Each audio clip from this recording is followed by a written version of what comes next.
March 1945, Manila, Philippines. Haruko Yamada stood in the prison courtyard, her right hand buried deep in the pocket of her torn cotton blouse, her fingers wrapped around cold metal. A grenade, Type 97 fragmentation, the kind that killed in a 3-meter radius if you held it close enough to your body. She had been taught that death was better than capture. The propaganda officers had been very clear on this point. Very clear.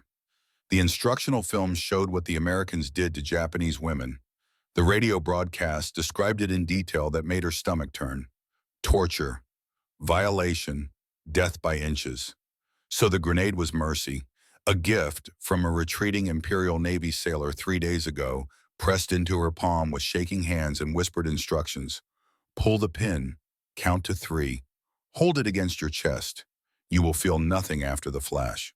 But when the iron gate scraped open that night, when the 3 American soldiers stepped into the moonlight with their flashlights and their rifles, they did not bring torture. They brought bacon. That simple act of kindness would destroy both their lives. It would prove that sometimes the most dangerous weapon in war is not a bullet or a bomb or a blade. Sometimes the most dangerous weapon is mercy. And in March 1945, Manila mercy was an act of treason that would cost everything. But we are getting ahead of ourselves. To understand how a piece of fried pork could become more lethal than any grenade, we need to go back. Back to the morning of March 5th. Back to when Manila was no longer a city, but a tomb. The smell hit you first. Always the smell, pulverized concrete, that chalky, acrid dust that coated your tongue and turned your spit gray. Roasting meat, not the good kind, not the kind that made you hungry. The kind that made you understand what napalm did to human flesh when it stuck and burned at 1200 degrees. And underneath it all, sweet and cloying and impossible to escape the rot. Thousands of bodies, unburied, swelling in the tropical heat, bursting. Private Daniel Walsh, 19 years old, from Cleveland, Ohio, leaned against the shell-pocked wall of the legislative building and tried not to breathe through his nose. It did not work. It never worked. March 5th, 1945, General Douglas MacArthur had returned to the Philippines just as he had promised. I shall return, the most famous 3 words of the Pacific War. But he had returned to a graveyard. The 1st Cavalry Division and the 37th Infantry Division had just spent 4 weeks eviscerating the last of Rear Admiral Sanji Iwabuchi's garrison. Street by street, building by building, room by room. It had been a new kind of hell. Close quarters butchery, grenades in stairwells, flamethrowers in basements, bayonets in the dark. 100,000 Filipino civilians had died in the crossfire and in the systematic, methodical, horrifying Manila massacre. The Japanese garrison, trapped and facing certain death, had turned their fury on the civilian population. What they did in those final weeks would scar the survivors forever. For the soldiers of the 37th Buckeye Division, the victory rang hollow. They were exhausted, lice-ridden. Their minds had been scraped raw by the things they had witnessed in the Intramuros district, the old walled city, the ancient Spanish colonial heart of Manila. They had seen what cornered men could do when they knew they were going to die. They had seen what happened when soldiers stopped seeing civilians as human and started seeing them as the enemy, as acceptable casualties, as things. And it had scoured away any last vestiges of mercy. Danny spat chalky dust from his mouth. His squad was on guard duty, processing duty, overseeing the flow of Japanese prisoners being collected from the ruins. Military, civilian. It did not matter much anymore. They all got the same barbed wire enclosure, the same crate of K-rations, the same armed guards. Going to be a long day, fellas. That was Corporal Frank Fitzgerald, 32 years old, 10-year veteran who had lied about his age to enlist back in '33 when the Depression was eating his hometown of Boston alive. Everyone called him Fitz. He squinted into the white blinding sun and hawked a stream of tobacco juice onto the rubble. They are moving another batch from the General Hospital ruins. Women this time. Danny felt something tighten in his chest. Women. Japanese women. Nurses. Typists. The kind of people who probably never held a rifle. The kind of people who probably had families and favorite foods and fears just like anyone else. But then he remembered. He made himself remember. 3 days ago, St. Paul's College. The bodies they had pulled from the chapel, Filipino nuns, bayoneted while they prayed, their habits soaked black with dried blood. The priest's body nailed to the altar, literally nailed, through the palms and feet, a grotesque crucifixion. The Japanese had done that, not soldiers in the heat of battle, sailors and Marines who had time, who had made a choice. So when the low shuffling sound grew from down the street, punctuated by the sharp barked orders of the military police, Danny felt his jaw clench. His hand tightened on his rifle. A column of people appeared, mostly women, 30, maybe 35 of them, ragged civilian clothes, torn, blood-stained nurses' uniforms, faces blank with terror, eyes darting, taking in the tall, well-fed, heavily armed American soldiers who now lined the street. The GIs on the line straightened up. The chatter, which had been about warm food and letters from home and how many days until they rotated stateside, shifted. The tone dropped. The tone became something lower, more speculative. Well, look at that. That was Private Mike Callahan, bar gunner, 24, Brooklyn. His voice carried that particular edge that made Danny's stomach turn. Tender meat. Fitz grunted, agreement. He pointed with his chin. Dibs on the little one, second from the end. Long hair. She is a looker. How you going to call dibs Fitz? We are not allowed to fraternize. Danny kept his rifle pointed at the ground. His voice came out smaller than he wanted, weaker. Fitz turned and looked at him, really looked at him. There was something in that look, something cold and appraising. Fraternize, kid. That is what you do with allies. These are Japs. They are property, enemy combatants. They are lucky we do not just line them up against that wall. His face darkened. The humor drained out. After what they did at Bayview Hotel, after what we found in those rooms, these people owe us. I am just deciding how I am going to collect. Callahan chewed his tobacco and studied the women like a man studying livestock. I like the tall one, the one trying to look tough. Bet she is not so tough later. Danny watched the women shuffle past, perhaps 30 of them. Their faces were smudged with soot and streaked with tears. Their heads were bowed, but their eyes never stopped moving. Scanning, searching for exits that did not exist. They took in the American soldiers, the laughter, the pointing, the open assessment. Danny had seen what Imperial soldiers did to Filipino women in Intramuros, sights that woke him screaming, images burned into his brain that no amount of whiskey or prayer could wash out. A pregnant woman, a grandmother, a girl who could not have been more than 12. But did that make this right? Did that make the leering and the choosing and the casual dehumanization any different? From within the column, a young woman stumbled. She was small, maybe 20 years old, long black hair falling loose from what had once been a neat bun. The woman beside her, older, with a harder face, caught her elbow and yanked her upright. Do not look at them. Keep your eyes on the ground. Do not show your face. The older woman's voice was a hiss, sharp, commanding. The younger woman nodded. She was shaking so hard she could barely walk. This was Haruko Yamada. Everyone called her Haru. 20 years old, she had been a typist at the Civilian Administration Bureau. A good job, a respectable job. She could type 60 words per minute in Japanese and 40 in English. She had been proud of that. Her father had been proud of that. She had been a true believer in the Greater East Asia co-prosperity sphere. The propaganda that promised liberation from Western colonialism. Justice for Asia. Prosperity and peace under Japanese leadership. It had all been a lie. A beautiful, seductive, murderous lie. And now the lie had died in the ruins of Manila, and she was being marched to her death. The American soldiers' voices were a terrifying, guttural rumble. She could not understand the English, but the meaning was brutally clear. The leers, the pointing, the way their eyes traveled over her body like hands, touching, claiming. It was exactly what the Imperial radio broadcasts had warned her about. The America Jin Oni, the American demons who would defile Japanese women before skinning them alive, who would torture them for sport, who had no honor, no mercy, no humanity.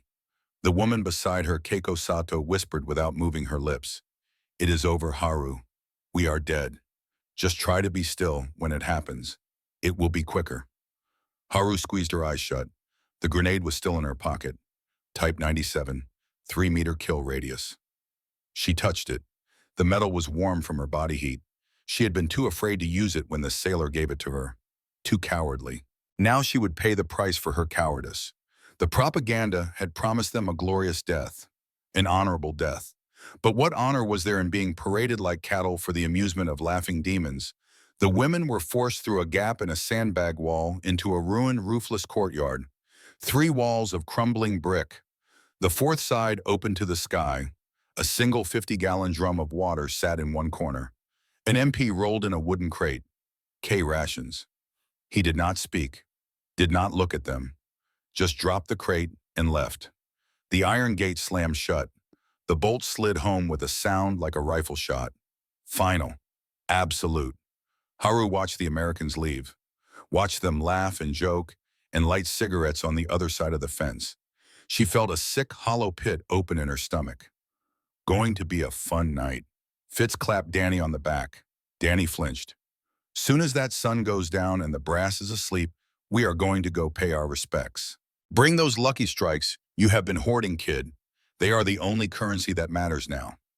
Fitz. No, we cannot. Danny's voice cracked. He hated how young he sounded, how weak. Fitz's expression hardened. The jovial mask slipped. Underneath was something colder, older. Kid, you think these women are innocent? Every one of them was probably holding instruments for vivisection or cheering on the troops who just butchered this city. You need to get your head straight. This is war, and we won. Spoils of war. That is how it works. That is how it has always worked. He walked away. Callahan followed. Danny stood alone, his rifle heavy in his hands, watching 30 terrified women huddle in the corner of a roofless prison. That night, Danny sat in his tent and wrote in his journal by candlelight. His hand shook. The words came slow. March 5th, 1945. Manila is finally quiet, but it is the quiet of a morgue. Today we processed a new group of Japanese prisoners. Women. The things the men were saying, he stopped, crossed it out, started again. Fitz acts like it is a hunting party. I keep thinking of my sister Mary. She is 16. Blonde hair, loves to sing, volunteers at the church every Sunday helping with the orphans. What if it was her? What if she was the one in that courtyard? He stopped again, stared at the page. But then I remember St. Paul's College. The nurses, the priests, all cut to pieces. The Japs are not human. That is what everyone says. That is what I need to believe. His hand moved across the page almost of its own accord. But these women, they look so small, so scared. I cannot get the look in their eyes out of my head. Fitz and Callahan are cleaning their rifles, planning to visit the enclosure tonight. They told me to come along. They said it is our right as victors, our duty even, to show them what happens when you start a war with America. I am sitting here and I am scared. Scared of them. Scared of what they plan to do. And scared of what I might do if I go with them. Scared of who I am becoming. He closed the journal, blew out the candle, lay back on his cot and stared into the darkness. In the courtyard, the 30 Japanese women huddled together for warmth and protection, their backs pressed against the farthest wall. Every distant shout made them jump. Every rumble of a jeep, every crack of settling rubble. They had not touched the food. The crate of K rations sat unopened in the center of the courtyard. It could be poisoned. It could be bait. Touch it and they come. That was what Keiko said. Do not touch anything. Do not give them an excuse, so they waited. Haru held Keiko's hand. It was ice cold despite the tropical heat. They are coming tonight, are they not? Haru's whisper was barely audible. Yes, Keiko's voice was flat, factual. She had been a field nurse at Bataan in '42. She had seen American prisoners on the death march. She had seen what men did to each other when the thin veneer of civilization cracked. She had chosen hatred as a survival mechanism. If I see them as human, I cannot do my job. If I let myself feel, I will break. Be brave, Haru. Remember your family. Do not cry. Do not give them the satisfaction. Around 10 o'clock they heard it, the scrape of the heavy iron bolt. Low murmurs, male voices, laughter but quieter now. More focused, more purposeful. Haru's heart stopped. The women scrambled to their feet, pressed themselves against the brick wall. Several began to swim, high and thin and helpless. The gate creaked open. Three silhouettes stood against the darkness. American soldiers. They held flashlights, but the beams were pointed at the ground. Not aggressive. Not yet. Jesus Fitz, it stinks in here. That was the young one. The one with the kind eyes. His voice shook. Shut up, kid. Just be cool. One of the flashlight beams lifted, slowly, playing over the terrified faces of the women who cowered and shielded their eyes. The beam was like a physical touch, selecting, choosing. The women expected a charge, a rush of violence, the fulfillment of every propaganda promise. But instead, the soldiers just stood there, uncertain, almost awkward. Fitz cleared his throat, took a step forward. He was holding something in his hand, not a weapon, a green pack, cigarettes. He shined the light on his own face, attempted a smile that came out more like a grimace. Evening, ladies. Anyone, speak English? His voice was a low rumble, uncertain. The bravado from the afternoon, the talk of dibs and collection and payment, had evaporated in the face of this silent masked female terror. This was not a prize. This was a pen of half-starved ghosts. Fitz held up the pack of Lucky Strikes so it caught the faint moonlight. Cigarettes. Tobacco. He fumbled with a K ration box. Food. Tabamono. He was using broken pidgin Japanese. The kind every GI learned. Enough to order locals around. Enough to barter. Not enough to have a conversation. This was the first crack in Haru's terror. They were not charging. They were not shouting. They were offering gifts. She remembered the propaganda. The demons will trick you with kindness before they do the unspeakable. This is how it starts. Chocolate and cigarettes. Then they drag you away one by one. The third soldier, Callahan, stood by the gate. His hand tapped nervously against the stock of his rifle. He looked like he wanted to be anywhere else. Fitz, this is a bad idea. Let's just go. Leave the stuff and go. Shut up, Callahan. Fitz hissed. He took another step forward. The women pressed back as one. A collective gasp of terror. No, no. Easy. Fitz raised his hands, palms out, friendly. Tomodachi? Haru watched him. This was not the script she had been given. The Oni was supposed to be a monster of pure violent rage. This man just looked rough and lost, and almost as scared as she was. Then the younger soldier stepped forward, moving past Fitz. He was tall, thin, maybe 19. His movements were hesitant, uncertain. He stopped a good 10 feet from the women. We are not going to hurt you. His voice was quiet. He spoke to the ground, not to them. We just wanted to talk. Haru's heart hammered against her ribs. She had learned English at a missionary school in Yokohama. The American teacher, Miss Roberts, had been kind, patient, had told her she had a gift for languages. That gift had earned her the typist job at the Manila administration. Her mind, frozen by fear, suddenly latched onto his words. Not going to hurt you.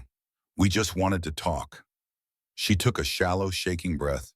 Keiko grabbed his arm, fingers digging in hard enough to bruise. Do not, Haru. It is a trick. What if it is not? Haru whispered back. She looked at the young soldier. He was just a boy. Younger than her brother would be now if Kenji had survived the firebombing of Yokohama. His face was pale in the dark. Scared. Haru unwound her fingers from Keiko's grip. She took one small, agonizing step forward. All three soldiers froze. You speak English. The young soldier's voice cracked with surprise. Haru nodded. Her whole body trembled. A little. I learned in school. Stunned silence. Then Fitz let out a low whistle. Well, I will be damned. A talking one. He broke into a grin, his confidence returning. What is your name, doll? Haru flinched at the word. The casual diminutive. The ownership it implied. My name is Haruko. Yamada Haruko. The young soldier tapped his chest. Danny. Daniel Walsh. But everyone calls me Danny. Fitz stepped up. His eyes found Keiko, the tough one he had pointed out from the wall that afternoon. And who is your friend, the one who looks like she wants to bite my head off? Keiko spat at his feet. Fitz just laughed. I like her. He tossed the pack of Lucky Strikes at Keiko's feet. For you, sweetheart. Keiko stared at the pack like it was a snake. Then she kicked it away. Meanwhile, Callahan had found a group of younger women huddled by the water drum. He was awkwardly trying to offer them a D-ration chocolate bar. They just stared, Unmoving, paralyzed. Danny ignored all of it. He focused on Haru. Are you hungry? We have not eaten. We think the food is poison. Here. Danny dug into his own pack, pulled out his personal ration. Not from the crate, his own chocolate bar, his own tin of peaches. He held them out. Haru stared. This was his food, his supply. Not a crate of military rations, but his personal sustenance. Why? Her voice was rough. Why are you nice? The radio said all Americans were devils. Danny let out a short, bitter laugh. Yeah. Well, our radio says the same thing about you. He gestured to the ruined city visible beyond the courtyard walls. And after what we saw in this town, it was easy to believe. Haru flinched. The collective guilt of the Manila massacre settled on her shoulders like a physical weight. We were not soldiers. We were typists. Nurses. We did not do those things. It does not matter. Danny's voice hardened. But as he looked at her soot-stained face and the raw terror in her eyes, the anger faded. Maybe it does. He pushed the chocolate bar into her hand. Eat. Taberu. Her fingers closed around it. A small brown rectangle wrapped in paper. The first simple act of kindness she had experienced in months. It broke something inside her. She began to cry, silently, her shoulders shaking. From across the courtyard, Fitz's voice was a low murmur. He had sat down on an upturned crate, trying to talk to Keiko, who sat with her arms crossed and her back to him. A picture of pure defiance.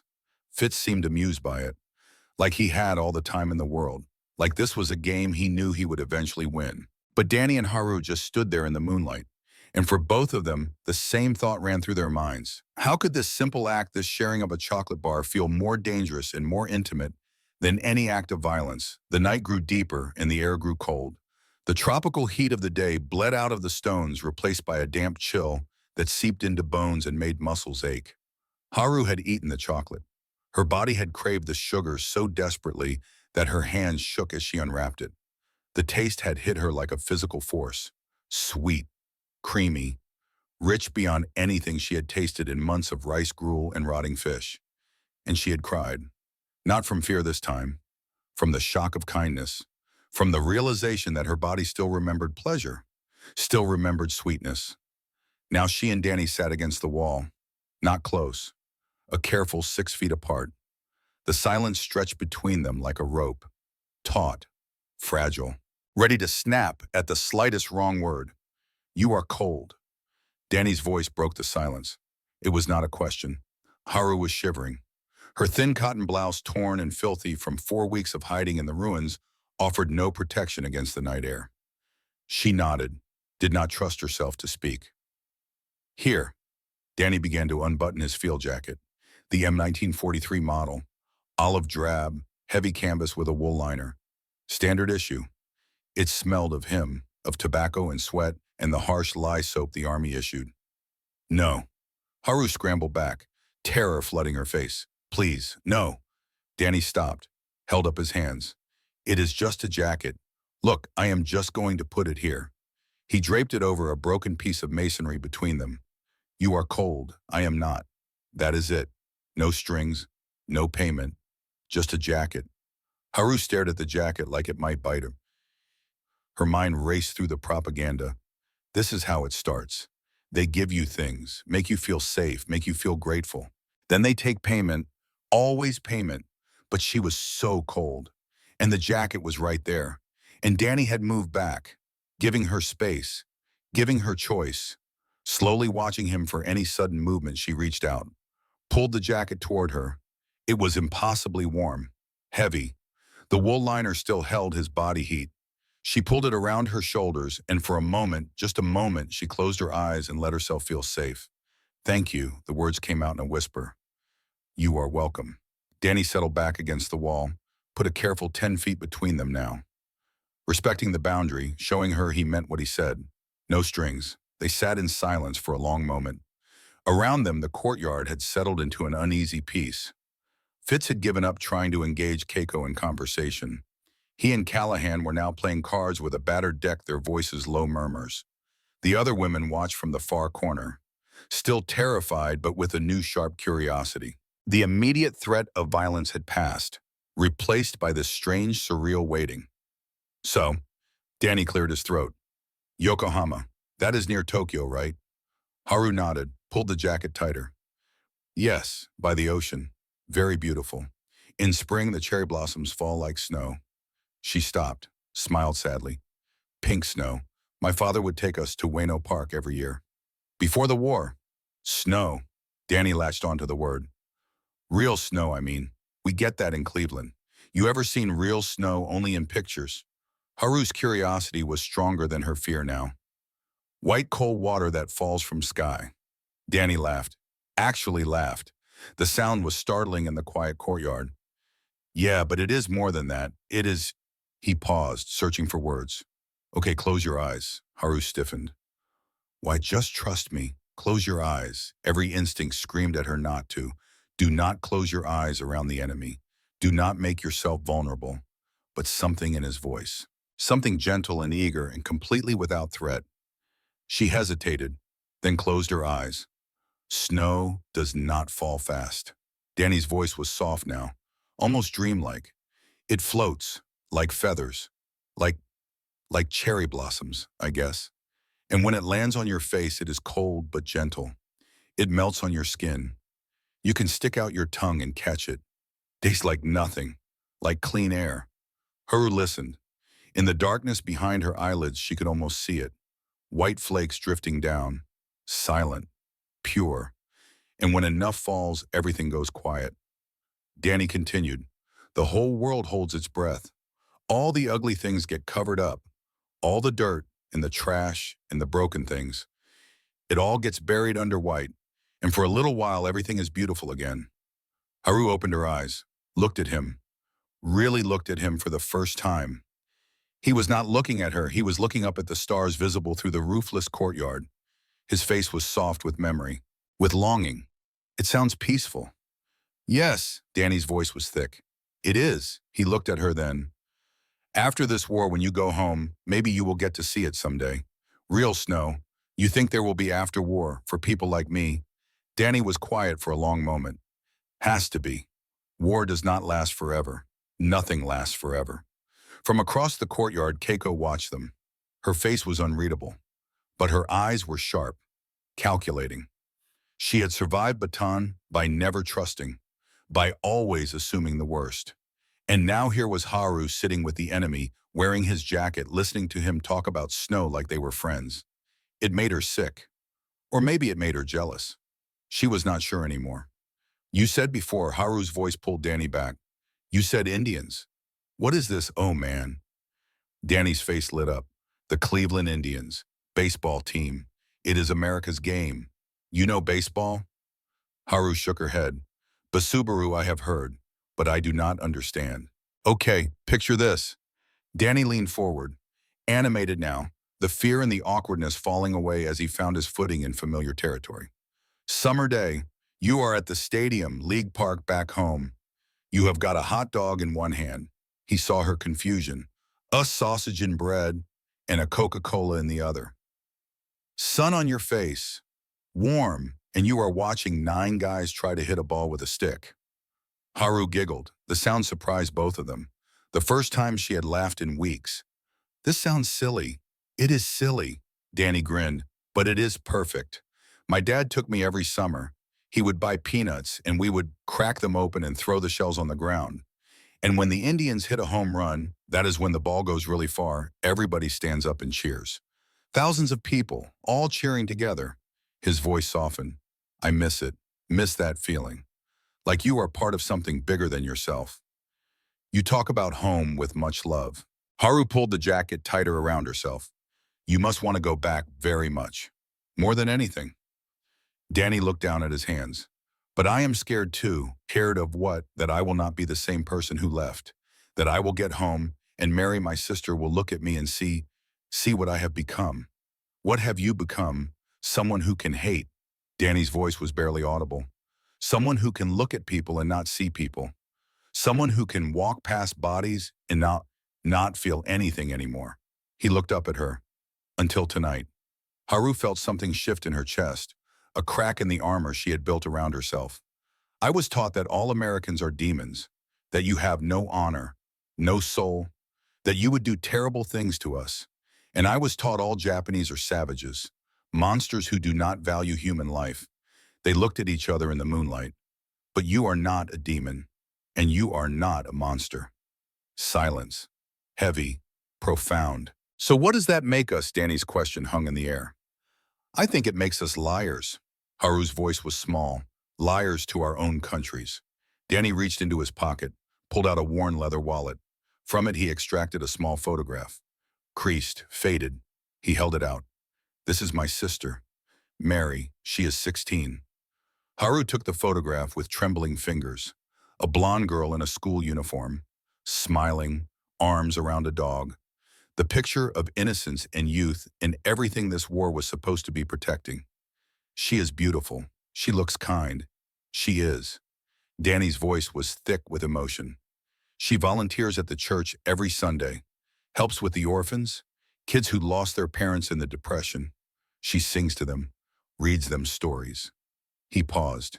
You remind me of her a little. The way you are scared but trying to be brave. I am not brave. Haru handed the photo back.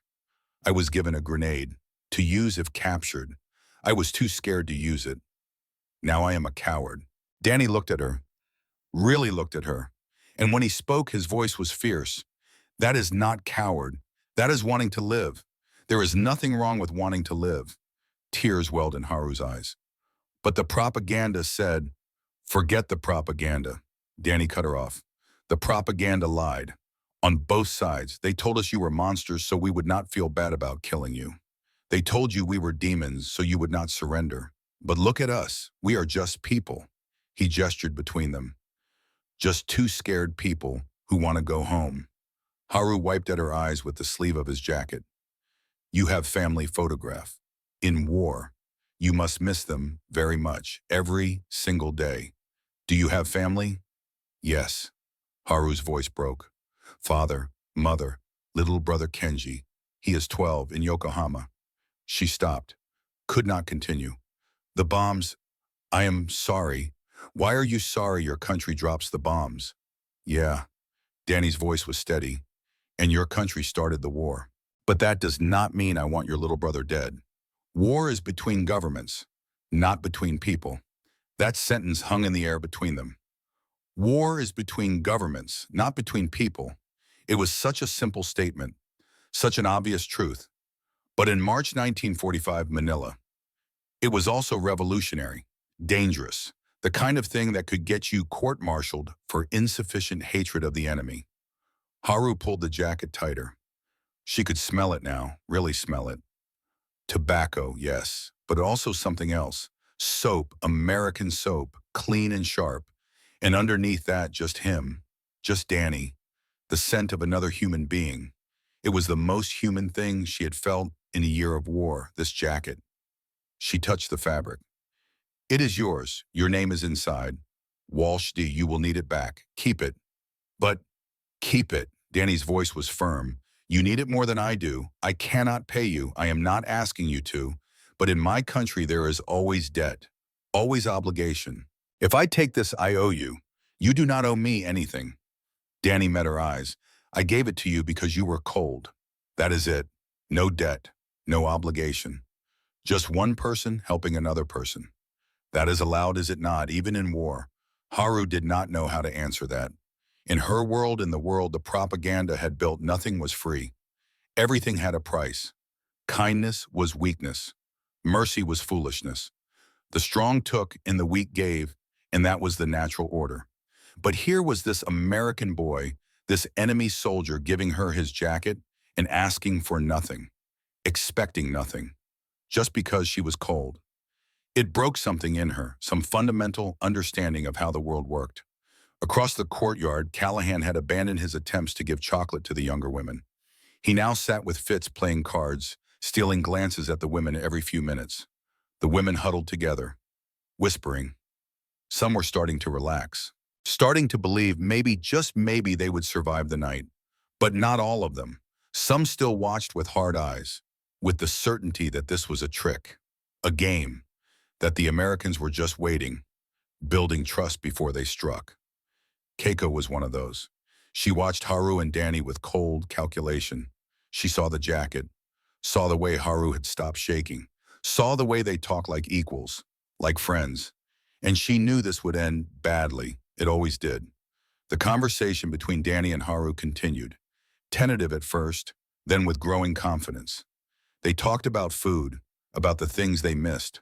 Haru told him about mochi, rice cakes her mother made every New Year, sweet and sticky and perfect.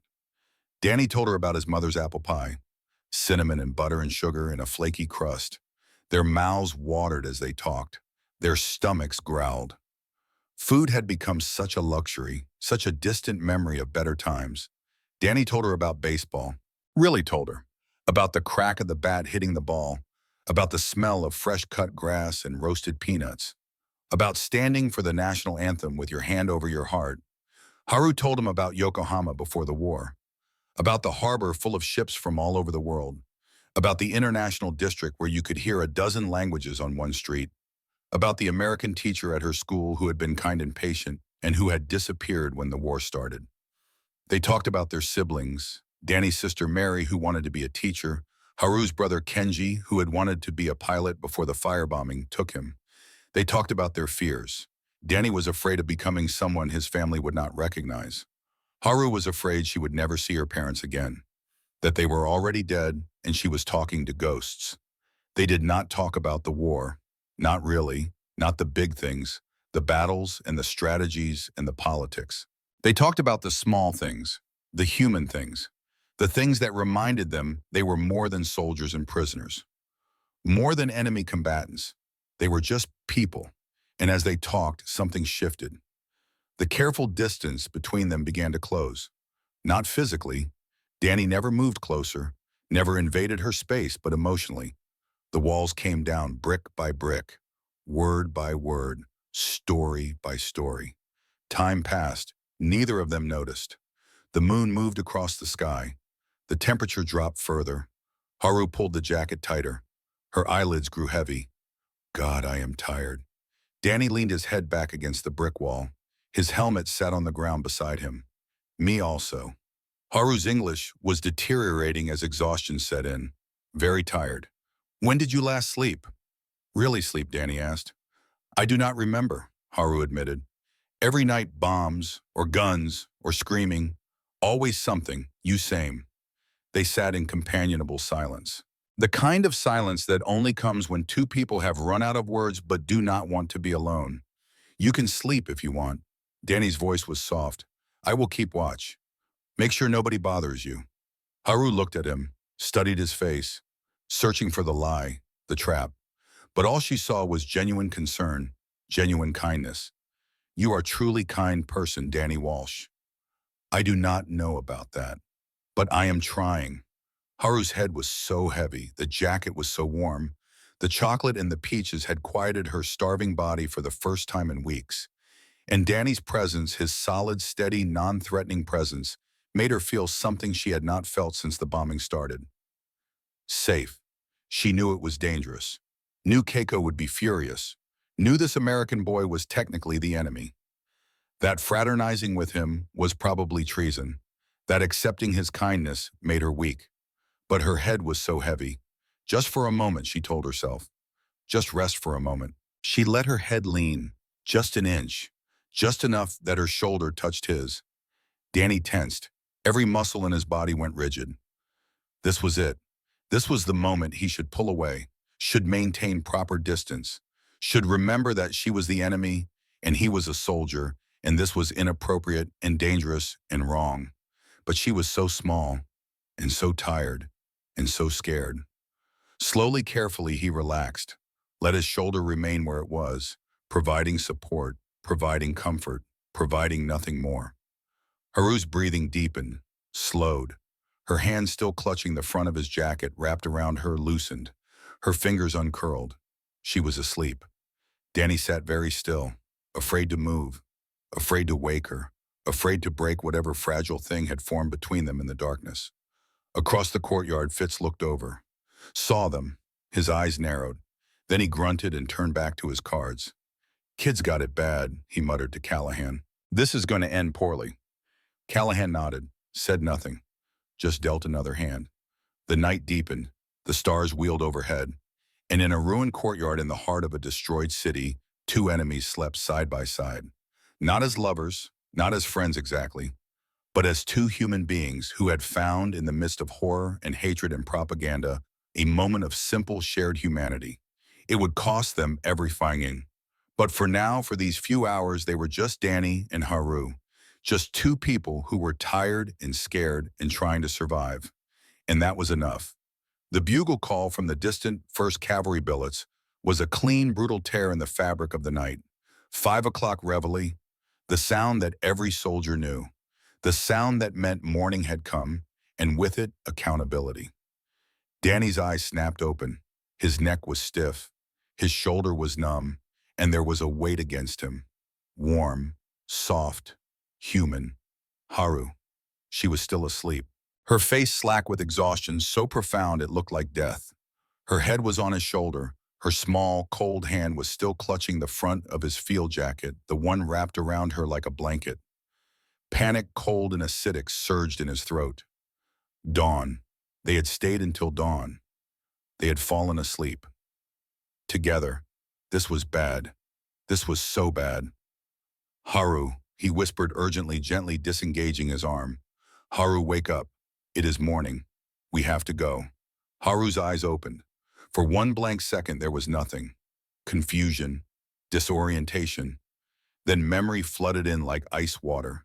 She scrambled back, crab walking away from him, her eyes wide with renewed terror. All the trust they had built in the night evaporating in the harsh light of day. It is okay. Danny stood quickly, hands up, non-threatening. You are okay. I did not. Nothing happened. We just fell asleep. That is all. Across the courtyard, Fitz's voice was a low growl. Walsh, let's move. Now. He was kicking Callahan's boot. Callahan had passed out against the water drum, a half-empty canteen of jungle juice, that foul mixture of pineapple, rations, and captured sake in his hand. Get up, you idiot. Fitz hauled him to his feet. Fitz looked back, his eyes met Danny's. Then he looked at Keiko. She was already awake, had been awake for hours, watching. Her face was a mask of stone, pure, cold loathing. Fitz gave her a mocking half-salute. Until next time, sweetheart. He turned to the gate, started fumbling with the bolt, trying to be quiet, trying to get out before the morning inspection started. My jacket. Danny looked at Haru, at the M1943 field jacket still wrapped around her shoulders. Haru clutched it, like a shield, like the only thing keeping her together. It is cold, it was all she could think to say. Fitz's voice cracked like a whip. Walsh, now, keep it. Danny's voice was rough, desperate. Just keep it. But keep it. He turned and ran, his lanky frame disappearing into the gray pre-dawn shadows. Fitz and Callahan slipped through the gate, their boots crunching on gravel. The sound impossibly loud in the quiet morning. The gate slammed shut. The bolt slid home. Haru was left alone, standing in the center of the courtyard, wrapped in an American soldier's jacket, the heavy olive drab wool, the name stenciled on the inside collar. Walsh D. She held it to her face, inhaled. Tobacco, soap, him, evidence. This was evidence, proof of contact, proof of fraternization, proof of crime. The sun rose over the ruins of Manila. It was not a gentle dawn. The light was harsh, white, unforgiving. It exposed everything. The courtyard, which had been a haven of shadows and whispered conversations, was now a filthy, exposed pen. The illusion of safety shattered, and across the compound, Sergeant Howard Mitchell was beginning his morning inspection. He would find the jacket in exactly 4 minutes. And everything Danny and Haru had shared in the darkness, the chocolate and the stories and the humanity, would become exhibits in a court-martial. The cost of kindness was about to come due. The women who had slept near the American soldiers were now isolated, a small, guilty cluster in the morning light. Haru stood apart, clutching the jacket. 2 of the nurses who had accepted chocolate from Callahan huddled together, whispering frantically. A telephone operator who had shared cigarettes with Fitz stared at the ground, her face ashen. The other 25 women, the ones who had huddled in the far corner all night, who had received nothing, who had maintained their purity through refusal, now stood watching, Their faces were gaunt, their eyes bright with a mixture of fear, jealousy, and cold rising righteousness. They had survived the night by rejecting kindness, by maintaining hatred, by remembering that Americans were demons, not benefactors. And now here was proof that they had been right all along. Keiko stood up. She was the oldest of the civilian detainees, 28, a field nurse who had seen too much to believe in mercy anymore.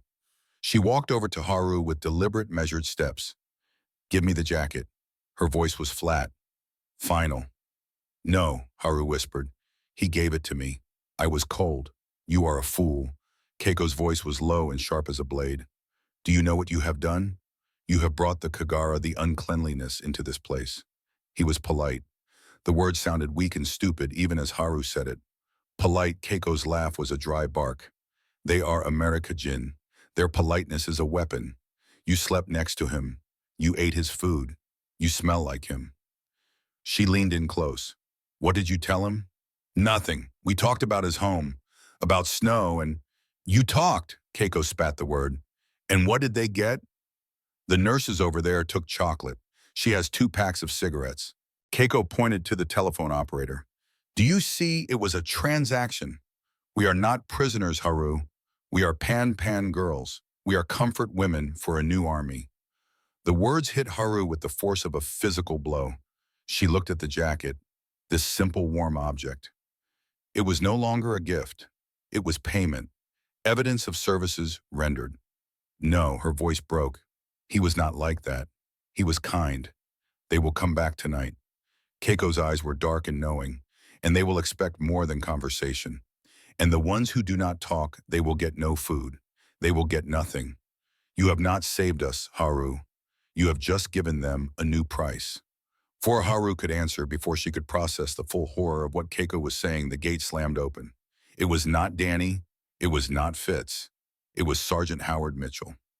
42 years old, from Kansas, fresh from a stateside training billet in Missouri. He had arrived in Manila 3 weeks ago, and he believed with religious fervor in the United States Army Manual of Regulations. He had not seen the horrors of Intramuros, had not walked through the rooms of Bayview Hotel, had not pulled bodies from the rubble of St. Paul's College. He only saw a breakdown in discipline, and discipline was everything. 2 military police flanked him, armed, alert. Mitchell stopped dead in the gateway.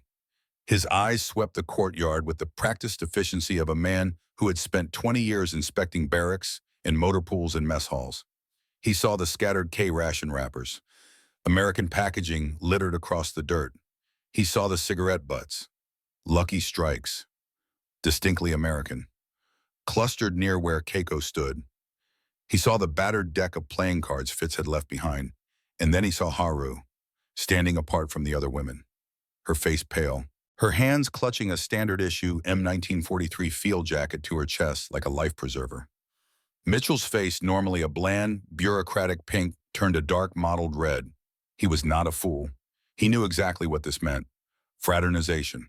In a combat zone, in direct violation of General Douglas MacArthur's explicit orders. Zero tolerance. No exceptions. This was not just a breach of rules. This was a catastrophic failure of command, a security risk, a potential intelligence compromise, the kind of thing that ended careers and led to general courts-martial. Mitchell locked eyes with Haru. She froze. Her heart stopped. She was holding the proof, the evidence, the instrument of her own destruction. Mitchell did not speak to her, did not acknowledge her as human. He strode forward with the mechanical precision of a man following protocol and ripped the jacket from her hands. Haru let out a small, terrified cry, fell to her knees. Mitchell examined the jacket, turned it inside out, found the stenciled name on the inside collar faded but legible. "Walsh D., son of a bitch." Mitchell whispered it, then louder, turning to his MPs. "I want every man in the 37th Division with that name pulled out of line. Now, immediately." He looked back at Haru. His eyes were cold and hard as gunmetal. He saw her not as a victim, not as a human being. He saw her as a seductress, a Matahari, a woman who had compromised his soldier. "And you," he pointed at Haru, "take her to the interrogation tent. She is compromised. Security risk. Possible intelligence operative." "No," Haru cried as the MP grabbed her arm. Please, I did nothing. We only talked. Tell it to the interrogator. The MP's voice was not unkind, but it was implacable. He pulled her toward the gate. Keiko watched. Her face was a mask. She had been right. The Americans were all the same. Their politeness was just a different kind of violence, a softer knife that cut just as deep. The other women watched in silence, some with satisfaction, some with pity, some with the cold calculation of survivors wondering if cooperation or resistance was the better strategy now. Haru was dragged from the courtyard. The jacket, Danny's jacket, remained in Mitchell's hands. Evidence, Exhibit A. Private Daniel Walsh sat in the cooler tent near the motor pool. It was a canvas box, 8 by 10 feet. No ventilation. The morning sun was already turning it into an oven. Fitz paced like a caged animal. Callahan sat with his head in his hands, nursing a vicious hangover from the jungle juice. It is simple, Fitz growled for the 10th time. We say we were checking the wire, heard a noise, went in to investigate. We saw them. They looked half dead. We dropped a couple rations out of Christian charity, and we left. 5 minutes in and out. We never sat down. We never talked. And you, he jabbed a finger at Danny, you lost your jacket. You took it off to fix the wire, and one of them must have swiped it while you were not looking. Got it. You lost it. But I did not. Danny's voice was miserable. I gave it to her. You what? Fitz stopped the pacing. You gave it to her, kid. You are not just an idiot. You are a goddamn traitor. You gave United States government property to the enemy. That is not fraternization. That is aiding and abetting. She was cold, Fitz. So what? Fitz exploded. I am cold. This whole goddamned army is cold or hot or wet or sick or scared. You do not give them your skin. You do not give them anything. They are the enemy. They started this war. They killed our boys at Pearl Harbor.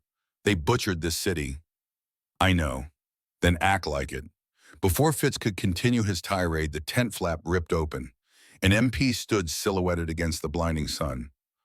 Walsh, on your feet. Sergeant Mitchell wants you. Now. Fitz's face went pale. The color drained out of it like water from a broken bucket.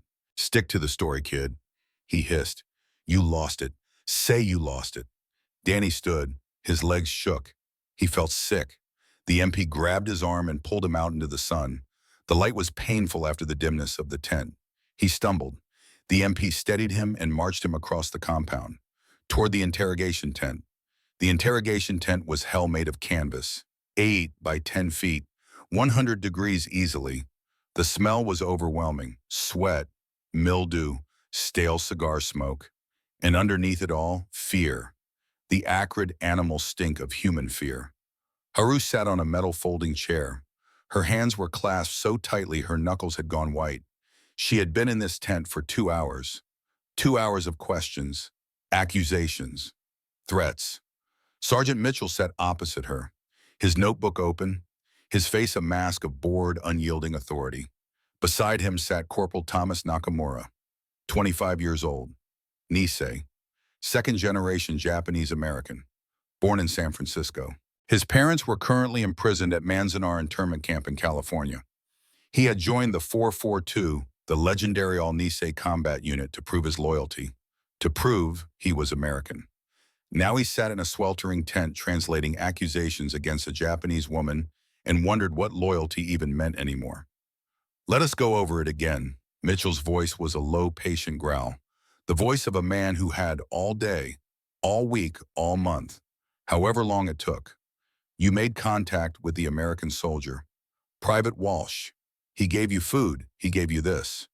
Mitchell tapped the M1943 jacket on the table between them. You talked. What did you talk about? Tom translated. His Japanese was precise, academic. The Japanese of someone who had learned it in weekend language school, not in the streets. Haru's voice was a dry whisper.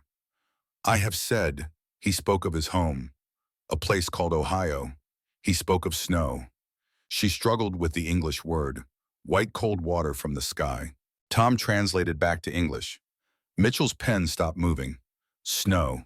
He repeated the word, his voice flat. Suspicious? He looked at Tom.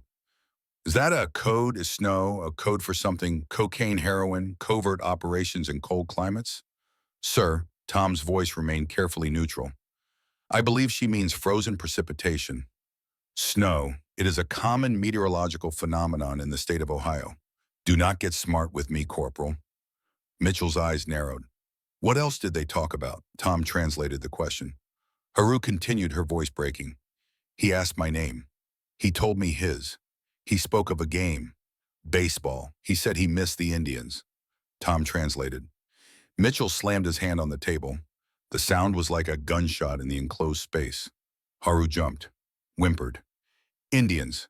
Mitchell's voice was triumphant. He is talking about troop movements. The 37th Division. The 1st Cavalry. What other Indians? What units? What positions, sir? Tom interjected carefully. The Cleveland Indians are a professional baseball team. It is a sport, entertainment, not military intelligence. A sport. Mitchell savored the word like it was poison. So let me get this straight, Corporal.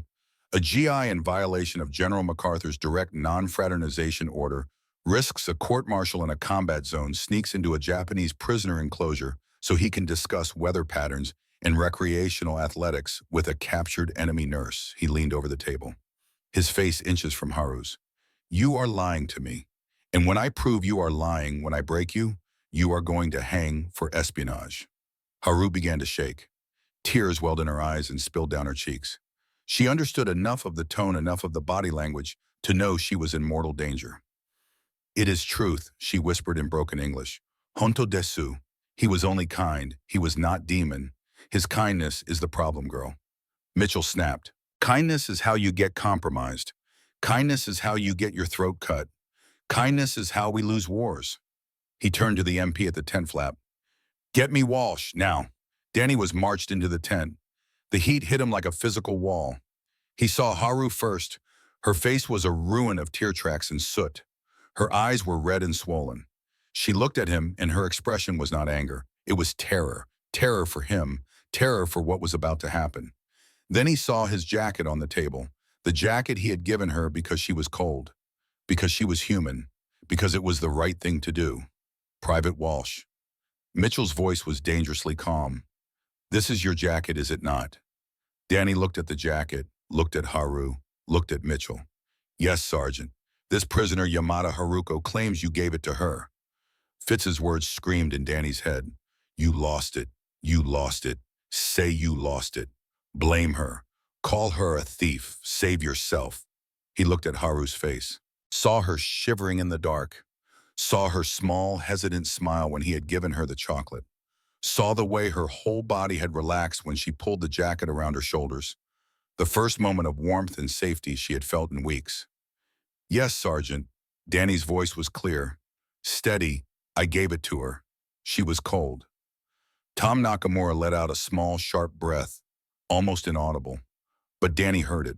Mitchell's eyes lit up. A predator sensing weakness, sensing confession. A confession. I see, his smile was grim. You gave her government property. And what else did you give her? Private A chocolate bar, sir. And a tin of peaches. From my personal rations. And what information did you trade for this kindness? What did you tell her about our positions, our strength, our plans? Nothing, sir. Danny's voice rose slightly, desperate. I swear, we just talked. About home, about family, about normal things. Ah, yes. Mitchell picked up his notebook. Normal things, like snow. And baseball. And the Indians? Is that correct? Danny's blood ran cold. He realized with horrifying clarity what had happened. His simple, innocent words filtered through the paranoia of war and the machinery of military justice had become something sinister. A code. A conspiracy. He had not just implicated himself, he had confirmed Haru's guilt. Sir, no. Danny's voice cracked. You do not understand. It is just a baseball team from Cleveland, my hometown. It is not code. It is not intelligence. It is just baseball. Of course. Mitchell nodded slowly, mockingly. Of course it is not. You two just happened to coordinate the exact same absurd, unbelievable story. You expect me to believe that a combat soldier and an enemy prisoner independently came up with identical cover stories about frozen precipitation and athletic competitions. He leaned in close to Danny. You think I am a fool, Private? No, sir. Then stop lying to me. Mitchell turned to Haru. His voice became cold. Brutal. He has confessed. Now it is your turn. What were you supposed to find out? What did he tell you about our troop strength, our supply lines, our next objectives? Haru heard the rage in his voice and dissolved. The fragile composure she had maintained for 2 hours shattered. I do not know, she sobbed. I do not know. He was just a boy. He was kind. He gave me food. He gave me warmth. He was kind. Kindness. Mitchell spat the word like a curse. That is the second time you have used that word. It is not a defense. It is an admission of guilt. He turned to the MP. Take Walsh back to the cooler. He is on report for aiding the enemy. Possible treason. We will deal with him at General Court-Martial. Sir, please. Danny struggled as the MP grabbed his arm. You do not understand. She did not do anything wrong. I just gave her my jacket. That is all. Just a jacket. Mitchell ignored him. Turned to Tom. Tell this spy she has 1 hour. 1 hour to tell me the truth. The whole truth. Every word that was spoken. Every piece of information exchanged. If she cooperates, maybe we show leniency. If she does not, we transfer her to the Counterintelligence Corps. They have different methods than I do. Methods that do not require translators. Tom's face remained professionally blank, but inside his stomach turned. He knew what the CIC did. He had seen prisoners after they were finished with them. It was not interrogation. It was torture dressed up in paperwork. The MP dragged Danny toward the tent flap. He and Haru locked eyes one last time. Her face was not angry. It was broken, shattered. The look of someone who had dared to hope and had been punished for it. Danny had tried to tell the truth, had tried to save her with honesty, but his confession had become the final nail in her coffin. Tom Nakamura stood outside the interrogation tent.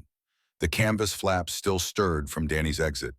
He could hear Haru inside, not sobbing, making a high, thin, keening sound, like a trapped animal, like someone who had run out of options. Mitchell had given her 1 hour to invent a lie, because her truth, the simple truth that a soldier had been kind to her, was too unbelievable to accept. Tom knew what would happen if she was transferred to the CIC. He had seen it before, had translated for them once, had watched as they broke a man piece by piece until he confessed to things he had never done, until he begged them to write whatever story they wanted and he would sign it. He could not let that happen to Haru, not for the crime of accepting a jacket, but if he intervened, if he challenged Mitchell's authority, if he tried to stop this machinery of military justice, he would be just another conflicted Jap in an American uniform. His loyalty would be questioned. His parents in Manzanar would be implicated.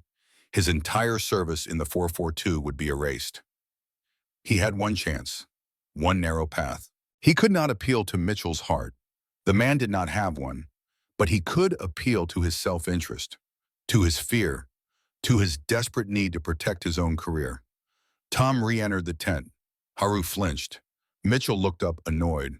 What is it, Corporal? She is not due for another 45 minutes. I have a solution to your problem, Sergeant. Tom's voice was flat, professional, the voice of a man presenting a tactical assessment. I do not have a problem, Nakamura. She has a problem. With respect, Sergeant, you do. Tom moved to the tent opening, checked for eavesdroppers, lowered his voice. You have a private who just confessed to aiding the enemy. That is Article of War 81. Penalty is death or life imprisonment. You have a suspected spy. That is a capital offense requiring a general court-martial. This is not a company-level incident anymore. This is division headquarters. This is a command-level investigation. Mitchell's face tightened. The color began to drain. Tom pressed on, ruthless now, exploiting the opening. The second you file that report, this enclosure is not your problem anymore. It becomes our -2. Intelligence. They are going to send colonels, full-bird colonels, and they are going to ask questions. How did this happen? How did 3 GIs walk into your enclosure? Where were your guards? Why was there no supervision? Why was your security so lax that fraternization possible? Espionage was able to occur under your watch. He leaned in. They are going to review your duty rosters. your inspection reports, your command decisions. This does not make you look sharp, Sergeant. This makes you look incompetent, negligent. This ruins your career. 20 years of service. Gone. Mitchell's face had gone from red to a pale, chalky white. He had not seen past the confession, had not thought about the cascading consequences, had not realized that the spotlight would land not on the criminals, but on the commander who allowed it to happen. "What are you saying, Corporal?" His voice was a low rasp. "I am saying there is another way, a cleaner way, a way that closes this file instead of opening a general court-martial." Mitchell stared, waiting. Tom took a breath. What he was about to do would save 2 lives and destroy 1 reputation. The calculus of war.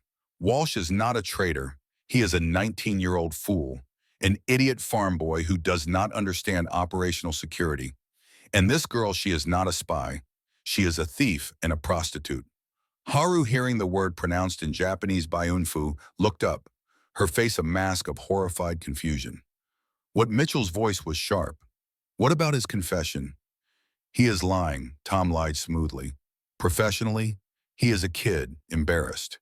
She stole the jacket while he was not paying attention. He is too humiliated to admit he was rolled by a common pan-pan girl. So he invented this story, this fairy tale about kindness and conversation. He would rather look like a lovesick fool than admit he was compromised." Tom leaned closer to Mitchell. "This is not espionage, Sergeant. This is a morals violation, a discipline problem. It is your world. You handle it in-house. You bust the privates. Latrine duty, extra guard shifts. Make an example, and the girl, you separate her. You brand her as a moral risk to the other women. You clean your own house. The report is simple. No spies, no general court-martial, no colonels, just a few GIs who got drunk and stupid, and a Jap whore who tried to steal government property." He was offering Mitchell a lifeline, a way to save face, save career, at the cost of 1 woman's name. Mitchell was silent for a full minute. His mind worked through the options, through the paperwork, through the career implications. A general court-martial for espionage would take months, would involve dozens of officers, would shine a spotlight on every failure in his command. A morals violation could be handled with a single-page report. "Closed in a week. You are right, Nakamura." Mitchell closed his notebook. "That is exactly what happened." He stood, looked at Haru with fresh disgust. Not the disgust of betrayal, the disgust of moral superiority. "She is a thief and a whore." He grabbed the jacket and stormed out of the tent. "Get Walsh, Fitzgerald, and Callahan on their feet. Public discipline. Now." Tom and Haru were left alone in the tent. She looked at him, her face streaked with tears, her eyes wide with incomprehension. "What did you say about me?" she asked in Japanese. Tom looked away, could not meet her eyes. "I saved your life. I am sorry." By calling me, what Haru's voice rose. By telling them the truth they could believe. What truth? That you are not a spy, that you are a prostitute. The word hung in the air between them. Final, irrevocable. Haru's face crumpled. But she did not cry. She had no tears left. "I see." Her voice was very small. "You traded 1 death for another. My body for my name. Yes, I am sorry. Do not be." Haru straightened in her chair. "I understand. In his world, a Japanese woman can only be 2 things, spy or whore. You chose the one that lets me breathe. You are Wiz. I am practical. 6 months in Manila teaches you practicality." She looked at him. "Thank you, Corporal Nakamura, for my life," even though her eyes said she was not sure it was worth keeping. The entire women's enclosure was dragged out into the courtyard 20 minutes later. All 30 women lined up against one wall. On the opposite side stood Danny Fitz and Callahan, 3 soldiers under guard, their faces pale in the morning sun. Sergeant Mitchell stood in the center. He held the jacket like a prosecutor holding murder evidence. His voice carried across the compound. Sharp, authoritative, final. "This is what happens when you break discipline." He turned to face the soldiers. "Private Walsh and his squad are a disgrace to this division. They allowed themselves to be compromised by the enemy. They will be scrubbing every grease trap and digging every latrine in this compound for the next 60 days. Fitz looked relieved. The color returned to his face. 60 days of shit detail was nothing compared to Leavenworth. Callahan looked sick but grateful. Danny just stared at the ground. His face burned with a shame that went deeper than any punishment, because he knew this was not the end. He knew what was coming next. Mitchell turned to the women, his boots crunched on gravel as he marched toward Haru. Tom Nakamura followed, translating with a voice that had gone hollow. Dead. And this woman. Mitchell's voice dropped, became something colder, more vicious. This woman is a thief and a prostitute. She has compromised the moral standing of this enclosure. She stole United States property. She is Hiju. Unclean. Tom translated the word. Hiju. The same word Keiko had used. The word that meant untouchable. Contaminated. Less than human. She will be separated. She is a moral risk to the rest of you. No one is to speak to her. No one is to associate with her. She has brought shame on all of you. Mitchell walked to Haru. She stood very still, very small, her hands clasped in front of her like a child waiting for punishment. He threw the jacket at her feet. It landed in the dust. The olive drab wool now just refuse. Garbage. Take your stolen property, whore. Tom did not translate that last word. Did not need to. The tone said everything. Haru did not pick up the jacket. Did not move. She just stood there as two MPs grabbed her arms and dragged her toward a small tent near the latrines, away from the other women, away from any human contact. As they pulled her past Danny, their eyes met one final time. His face said, I am sorry. I tried, I failed you. Her face said, I know. I forgive you. But it changes nothing. Then she was gone, disappeared into the isolation tent. The door flap closed. The bolt slid home. Danny watched the tent for a long moment. Then he picked up his shovel and walked toward the sump pit he would spend the next 2 months digging. That night, Tom Nakamura sat in his quarters and wrote in his journal by candlelight. His hands shook. The characters came slowly. March 7th, 1945. I did it. I saved them both. Walsh will dig latrines, but he will not hang. Yamada Haruko will not see the inside of a CIC interrogation room. She will live. I won. But it feels like the dirtiest, most disgusting victory of my life. To save her from the fantastic lie of being a spy, I had to condemn her with the believable lie of being a prostitute. In Mitchell's world, in the world of military regulations and proper procedures, a Japanese woman cannot simply be talked to. She can only be two things: spy or whore. I picked the one that carried the lesser sentence. I saw her this morning from a distance.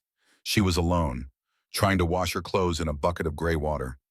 The other women will not go near her. Even Keiko, who slept beside her for weeks, turns her back when Haru approaches. They look at her with contempt, with disgust. She is the one who slept with the Oni and got caught. She is the one who shamed them all. Walsh is digging the new sump pit on the east side of the compound. He is covered in mud up to his knees. I saw him look toward her tent once, just once. Then he went back to digging. He knows he cannot go near her, that any contact would make things worse. They came together for one night in the darkness. They thought they were just two people, two human beings trying to survive, trying to find some scrap of kindness in a world gone mad. They were wrong.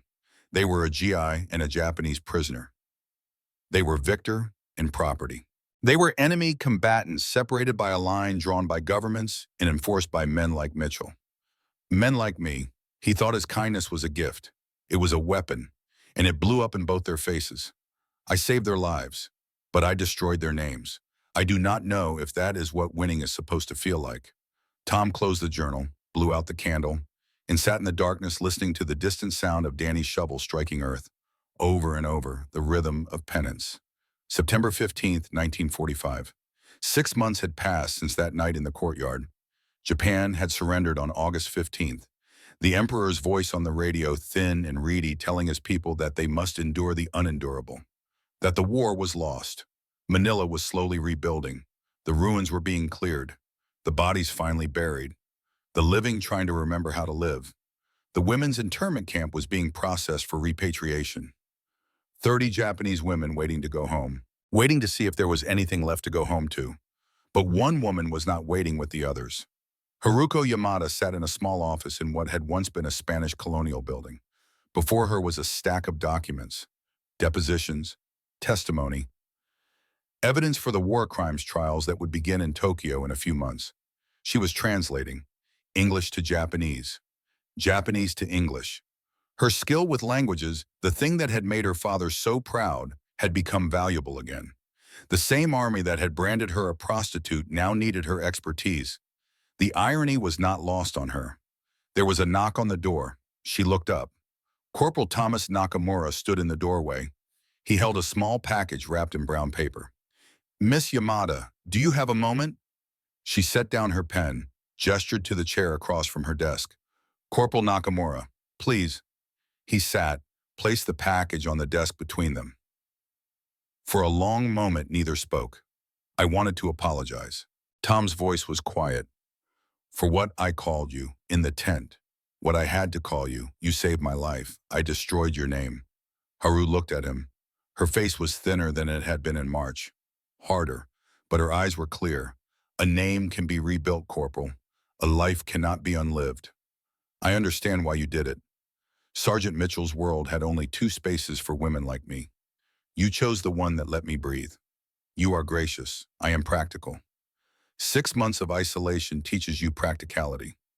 She paused. "What is in the package?" Tom pushed it across the desk. She unwrapped it slowly. Inside was a piece of olive drab wool, torn, faded, the stenciled name still visible. Walsh D. Her fingers trembled as she touched it. "He is alive," Tom nodded. "Private Walsh was transferred to Okinawa in April. Before he left, he asked me to hold on to this. He said if I ever saw you, if you survived, to give it to you." He tore his own jacket. "He kept half, gave me half, for you." Tom reached into his pocket, pulled out an envelope, cream-colored, worn. He also wrote this. "I have not read it. He asked me not to." Haru took the envelope with shaking hands. Her name was written on the front in careful, precise handwriting. Haruko Yamada, as if he had practiced writing it, as if her name mattered. "Is he well? As well as any of us." Tom stood. "I will leave you to read in private." "Corporal." Tom turned back. "Thank you, for my life, even if the price was high." Tom nodded, could not speak, left the office and closed the door behind him. Haru sat alone. She opened the envelope. Inside was a single sheet of paper. The handwriting was the same. Careful, deliberate. "Dear Haru, I do not know if you will ever read this. Tom said he would try to find you. I hope he did. I hope you are alive. I'm sorry. I know that does not fix anything. But I am. I think about that night a lot. About chocolate and snow and how for a few hours we were just 2 people talking. I gave you my jacket because you were cold. That simple thing destroyed you. I destroyed you. I am on Okinawa now. It is worse than Manila. But I think about you when it gets bad. I think about how brave you were. You took that step forward when everyone told you not to. The world told us we were enemies. For one night we proved them wrong. I am sorry the world punished us for it. Go home to Yokohama. See the cherry blossoms again. And know that somewhere in Ohio there is a guy who thinks about you when the snow falls. Stay safe." Danny Walsh. Haru read the letter 3 times. Then she pulled out a fresh sheet of paper and began to write. Her English was better now after 6 months of translation work. The words came easier. "Dear Danny, your letter found me. I am alive. I am translating for the army that called me a thief. You apologize for kindness. Please do not. In a world of bombs and hatred, you gave me a coat because I was cold. You talked to me about snow. You made me remember I was human. Yes, it cost us. Yes, the world punished us. But I would rather be punished for kindness than rewarded for cruelty. I forgive you, though there is nothing to forgive. Go home to Ohio, see the snow. Remember the Japanese girl who learned what frozen water looked like through your words. Some acts of kindness destroy, but some refuse to die. Haru Yamada."